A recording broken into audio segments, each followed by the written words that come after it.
Bro, ಹಾ. ಎಲ್ರು ಅವ್ರ ಹುಡುಗಿ ಕರ್ಕೊಂಡು ಲಾಂಗ್ ರೈಡ್ ಹೋಗ್ತಾ ಇದಾರೆ. ನಾನು ನಮ್ಮ ಹುಡುಗಿ ಲಾಂಗ್ ರೈಡ್ ಕರ್ಕೊಂಡು ಹೋಗ್ಬೇಕು ಅಂತ ಅನ್ಕೊಂಡಿದ್ದೀನಿ. ಅದಕ್ಕೆ ನಾನು ಡಿಸೈಡ್ ಆದೆ ಒಂದು ಹೊಸ ಬೈಕ್ ತಗೊಳ್ಳೋಣ ಅಂತ. ಇವಾಗ ಒಂದು ಬೈಕ್ ಲೋನ್ ಮಾಡ್ಸೋಣ ಅನ್ಕೊಂಡಿದ್ದೀನಿ. ಅದಕ್ಕೆ ನೀವೇನ್ ಹೇಳ್ತೀರಾ? ಅಯ್ಯೋ ಲೋ ಮಗ, ಸ್ವಲ್ಪ ಯೋಚನೆ ಮಾಡು.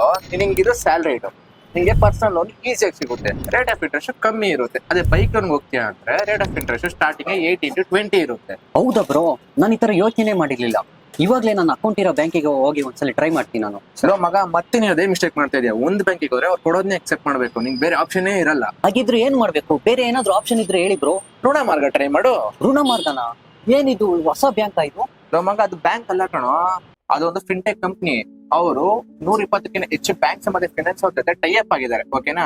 ನಿನ್ನ ಪ್ರೊಫೈಲ್ ನ ನೋಡಿ ಯಾವ ಬ್ಯಾಂಕ್ ಅಲ್ಲಿ ಬೆಸ್ಟ್ ರೇಟ್ ಆಫ್ ಇಂಟ್ರೆಸ್ಟ್ ಸಿಗುತ್ತೋ ಅಲ್ಲಿ ಲೋನ್ ಮಾಡಿಸ್ಕೊಡ್ತಾರೆ. ಹೌದಾ? ಇದೇ ಮಗ, ಎಸ್ಪೆಷಲಿ ನಮ್ಮಂತ ಪ್ರೊಫೈಲ್ಗೆ ಏನ್ ಬೇಕು ಅಂತ ಅರ್ಥ ಮಾಡ್ಕೋತಾರೆ. ಆಮೇಲೆ ಡಾಕ್ಯುಮೆಂಟ್ಸ್ ಏನ್ ಬೇಕು ಅಂತ ಗೈಡ್ ಮಾಡ್ತಾರೆ. ಆಮೇಲೆ ಯಾವ ಬ್ಯಾಂಕ್ ಅಲ್ಲಿ ಬೆಸ್ಟ್ ರೇಟ್ ಆಫ್ ಇಂಟ್ರೆಸ್ಟ್ ಸಿಗುತ್ತೆ ಅಂತ ಅವರೇ ಸೆಲೆಕ್ಟ್ ಮಾಡ್ತಾರೆ. ಮತ್ತೆ ಸ್ಟಾರ್ಟಿಂಗ್ ಇಂದ ಎಂಡ್ ವರ್ಗು ಅವರೇ ಪ್ರೊಸೆಸ್ ಎಲ್ಲ ನೋಡ್ಕೋತಾರೆ. ಆಯ್ತಾ? ಸೊ ನಿಂಗೆ ಟೆನ್ಷನ್ ಇರಲ್ಲ. ಬ್ರೋ, ಅದಕ್ಕೆಲ್ಲ ಚಾರ್ಜಸ್ ಜಾಸ್ತಿ ಇರುತ್ತೆ ಅಲ್ವಾ ಬ್ರೋ? ಅದೆಲ್ಲ ಇಲ್ಲ ಮಗ. ಕಸ್ಟಮರ್ಸ್ ಇಂದ ಅವ್ರು ₹1 ಚಾರ್ಜ್ ಮಾಡಲ್ಲ. ಜಸ್ಟ್ ಋಣ ಮಾರ್ಗ ಕಾಲ್ ಮಾಡು.